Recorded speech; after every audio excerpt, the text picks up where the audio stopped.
नमस्कार दोस्तों, स्वागत है आपका आज के मुख्य समाचार में, जिसमें सबसे पहली और बड़ी खबर में आपको बताएंगे। कोलकाता में रोड शो के दौरान टीएमसी और भाजपा में संघर्ष, कचरापाड़ा में पुलिस ने रोकी परिवर्तन यात्रा। दूसरी बड़ी खबर में जिक्र होगा कि दरोगा की हत्या पर नीतीश के मंत्री का अटपटा बयान, कहा अमेरिका के पार्लियामेंट पर भी हमला होता है।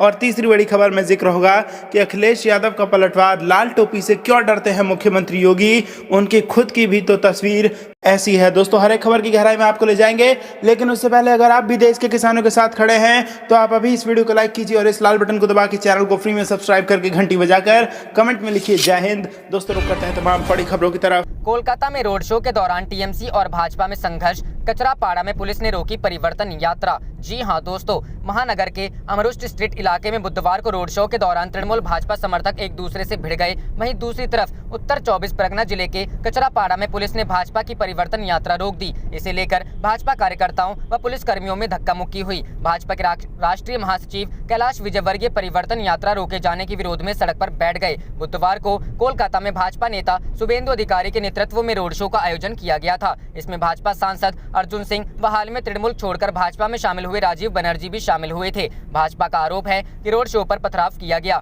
अर्जुन सिंह के काफिले की एक कार में तोड़फोड़ भी की गई। दूसरी तरफ तृणमूल ने इससे इनकार करते हुए कहा कि रोड शो में शामिल भाजपाइयों ने ही इसे अंजाम दिया है। राजीव बनर्जी ने कहा, तृणमूल राजनीतिक तौर पर दिवालिया हो गई है, वह जनाधार खो चुकी है और अच्छी तरह से समझ गई है कि अगले विधानसभा चुनाव में उसकी हार निश्चित है, इसलिए भाजपा के जुलूस व रोड शो पर हमले करा रही है। संघर्ष के दौरान पुलिस मूक दर्शक बनी रही। दूसरी तरफ तृणमूल सांसद सौगत राय ने कहा, तृणमूल की ऐसी कोई इच्छा नहीं है, भाजपा के लोग खुद ही ये सबक कर रहे हैं। दूसरी तरफ कचरापाड़ा में जब भाजपा की परिवर्तन यात्रा शहर के मुख्य इलाके में प्रवेश कर रही थी, तब पुलिसकर्मी ने अनुमति नहीं होने का हवाला देते हुए उसे रोक दिया। इसे लेकर भाजपा कार्यकर्ताओं की पुलिसकर्मियों से झड़प हो गई। करते हैं अगली खबर की तरफ। दारोगा की हत्या पर नीतीश के मंत्री का अटपटा बयान, कहा अमेरिका के पार्लियामेंट पर भी हमला होता है। जी हां दोस्तों, बिहार के मुख्यमंत्री नीतीश कुमार के राज्य में पूर्ण शराबबंदी के दावों के बीच शराब माफियाओं के हौसले बुलंद हैं। आलम यह है कि शराब माफियाओं ने सीतामढ़ी में एक दारोगा की गोली मारकर हत्या कर दी। इतनी बड़ी घटना को लेकर भी नीतीश कुमार के मंत्री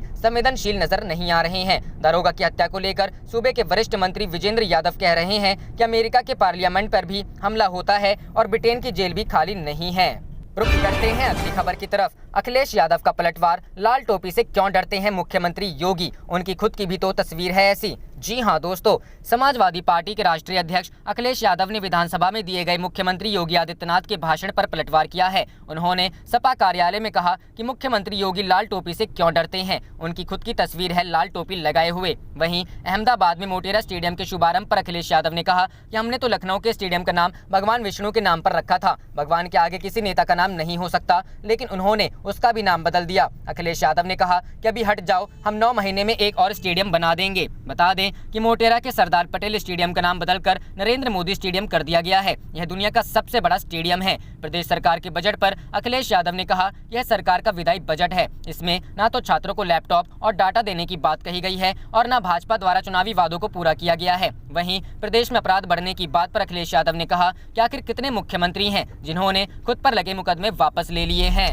रुख करते हैं अगली खबर की तरफ। विधानसभा के बाहर वाम दलों का प्रदर्शन, सीएम से इस्तीफे की कर रहे मांग। जी हां दोस्तों, बिहार विधानमंडल के बजट सत्र में विपक्ष के तेवर गर्म दिख रहे हैं। विपक्षी दल के विधायक लगातार अलग अलग मुद्दों पर सरकार के खिलाफ प्रदर्शन कर रहे हैं। वाम दलों के विधायकों ने आज नीतीश सरकार से इस्तीफे की मांग को लेकर विधानसभा के बाहर प्रदर्शन किया। बिहार में बढ़ते अपराध एवं नीतीश मंत्रिमंडल के 18 से ज्यादा सदस्यों एवं विधायकों पर आपराधिक मामले होने को लेकर वाम दल ने नीतीश कुमार से उनके इस्तीफे की मांग की है। वाम दल के विधायकों का कहना है कि बिहार सरकार में 18 मंत्री के ऊपर अपराध के गंभीर आरोप लगे हैं। उनके साथ रहते बिहार में सुशासन कैसे कायम रह सकता है। बिहार में आए दिन अपराध हो रहे हैं। जीरो टॉलरेंस की बात मुख्यमंत्री करते हैं, लेकिन अपने सहयोगियों पर गंभीर आरोप के बाद भी उन्हें मंत्रिमंडल में शामिल करा के क्या मैसेज दे रहे हैं। बता दें कि बजट सत्र के पहले दिन से ही वाम दलों के सांसद लगातार सरकार को घेर रहे हैं। इस सत्र में वाम दलों के विधायकों ने सरकार को मीडिया की स्वतंत्रता के मुद्दे के साथ ही साथ नए कृषि कानून वापस लेने को लेकर भी प्रदर्शन कर चुके हैं।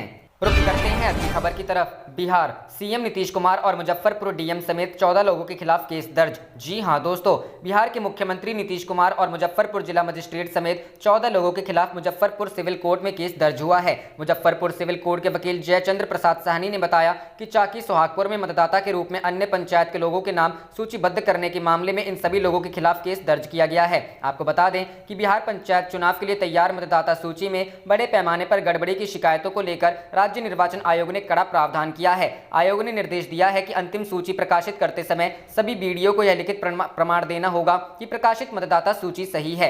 आयोग के इस कड़े कदम के बाद मतदाता सूची तैयार करने वाली कार्य एजेंसी से लेकर अधिकारियों तक में हड़कंप है।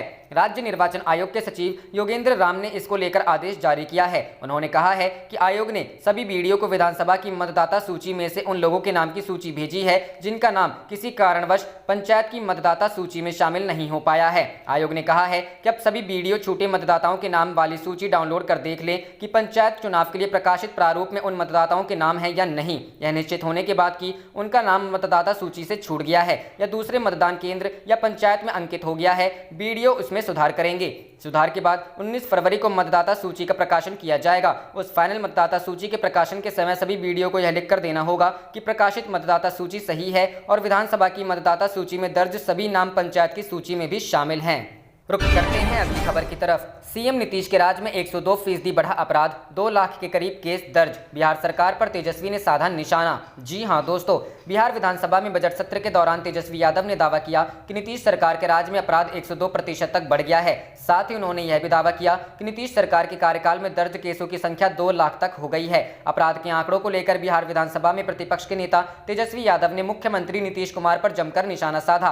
तेजस्वी यादव ने विधानसभा में कहा कि लालू प्रसाद ने जब सत्ता छोड़ी थी तो उस समय राज्य में दर्ज अपराधों की संख्या 97,850 थी, जबकि एनडीए के शासनकाल में साल 2018 तक करीब 1,96,911 केस दर्ज किए गए। दर्ज केसों की संख्या में करीब 102% की बढ़ोतरी देखी गई। इसके अलावा तेजस्वी ने कहा कि लालू प्रसाद के कार्यकाल को जंगल राज कहा जा रहा है, लेकिन आंकड़ों से पता चलता है किसका कार्यकाल जंगल राज वाला है। तेजस्वी यादव ने कहा कि लालू प्रसाद के शासनकाल में बिहार में 54 जिले थे और झारखंड भी शामिल था। इसके बावजूद भी अपराध के आंकड़े कम थे। वहीं आज सिर्फ 38 जिले हैं और अपराध के ज्यादा मामले हैं। इसके अलावा तेजस्वी ने कहा कि राष्ट्रीय अपराध रिकॉर्ड ब्यूरो के आंकड़े के अनुसार साल 2000 में बिहार अपराध के मामले में 23वें नंबर पर था, लेकिन 2005 में बिहार का स्थान 26 नंबर पर पहुंच गया था। साथ ही तेजस्वी यादव ने कहा कि अगर राजद के कार्यकाल में जंगल राज था तो साल 2015 में नीतीश कुमार ने हम लोगों के साथ गठबंधन क्यों किया। इसके अलावा तेजस्वी ने कहा कि बिहार में बलात्कार की घटना होती है और पीड़िता को जिंदा जला दिया जाता है, लेकिन सरकार के अंदर जरा भी शर्म नहीं बची है कि वो जाकर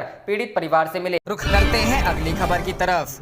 क्या प्रियंका गांधी वाड्रा होंगी यूपी की मुख्यमंत्री उम्मीदवार? जानिए उन्होंने क्या कहा। जी हां दोस्तों, कांग्रेस महासचिव प्रियंका गांधी वाड्रा मंगलवार को किसान महापंचायत में शामिल होने के लिए मथुरा पहुंची। एनडीटीवी से बातचीत में उन्होंने पीएम नरेंद्र मोदी पर निशाना साधते हुए कहा, अगर एक नेता ये नहीं समझ पा रहा है कि लाखों किसान प्रताड़ित हो रहे हैं, बॉर्डर पर बैठे हैं 90 दिनों से, और अगर वो उनसे बात करने नहीं आए, उनकी समस्या समझने के लिए तैयार नहीं है, तो वो अहंकारी ही होंगे। प्रियंका गांधी वाड्रा से हुई बातचीत के खास अंश। सवाल, आपने कहा कि प्रधानमंत्री अहंकारी हैं और कायर भी हैं, ऐसे क्यों कह रही हैं आप? जवाब, बिल्कुल कहा, प्रधानमंत्री अहंकारी हैं। लाखों किसानों से बात करने नहीं आए हैं। वे किसानों से बात करने नहीं आते तो वो अहंकारी ही हुए ना। 215 किसानों की मौत हुई है, प्रधानमंत्री एक बार भी संवेदना प्रकट नहीं की। इस समय लाखों किसान धरने पर हैं, वो बात नहीं करते।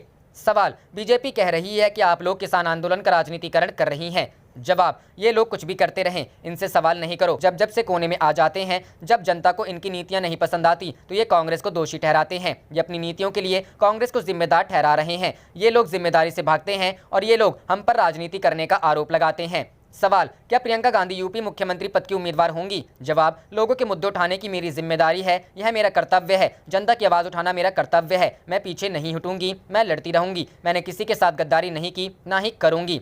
सवाल, पेट्रोल डीजल की कीमतें बढ़ रही हैं पर विपक्ष मजबूती से नहीं उठा रहा है। जवाब, हम उठा रहे हैं, मजबूती के साथ उठा रहे हैं। हम यह मुद्दा उठा रहे हैं, आप दिखाइए। आपके अलावा कोई और मीडिया नहीं दिखा रहा। सवाल, आपको यूपी में हम कितना देखेंगे? जवाब, मैं जनता के बीच आती रहूंगी, मैं लड़ूंगी, मैं पीछे नहीं हटूंगी। रुख करते हैं अगली खबर की तरफ। केंद्र सरकार की मनमानी नहीं चलेगी, नरेश टिकैत। जी हां दोस्तों, भारतीय किसान यूनियन के राष्ट्रीय अध्यक्ष नरेश टिकैत ने मंगलवार को कहा कि केंद्र सरकार की मनमानी नहीं चलेगी। उन्होंने कहा कि अगर केंद्र सरकार तीनों कृषि कानूनों को खत्म करे तो किसान बातचीत को तैयार हैं। नरेश टिकैत यहां बीबी नगर जाते वक्त कुछ देर के लिए गाँव धनौरा में भाकियू के मंडल सचिव ज्ञानेश्वर त्यागी के आवास पर आए और मीडिया से बातचीत की। उन्होंने कहा कि पहले सरकार तीनों कानूनों को वापस ले और न्यूनतम समर्थन मूल्य पर कानून बनाए। इन शर्तों के पूरा होने तक किसान पीछे नहीं हटेंगे। नरेश टिकैत ने कहा कि यह आंदोलन अनिश्चितकालीन है जो मरते दम तक जारी रहेगा। उन्होंने दावा किया कि तीनों कृषि कानून किसानों के हक में नहीं है और यह बात सरकार भी जानती है, लेकिन अपनी जिद के चलते वह किसानों की बात सुनने को तैयार नहीं है।